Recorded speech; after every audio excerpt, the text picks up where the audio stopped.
Last 2 weeks ago, we were cleared by our respective parties and those ones who are independent. I'm reliably informed ya kwamba I'm the first candidate to be cleared.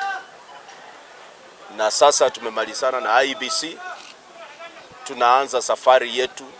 If you have any doubt, I want you to go and Google at any time when there is a state function, when there is a social function, a religious function at State House.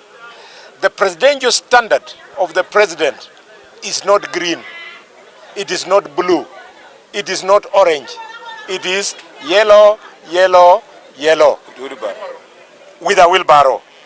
So I have come to appeal to our people that because we are not doing guesswork, let us not send contradicting statements to the president. He has already been magnanimous. How?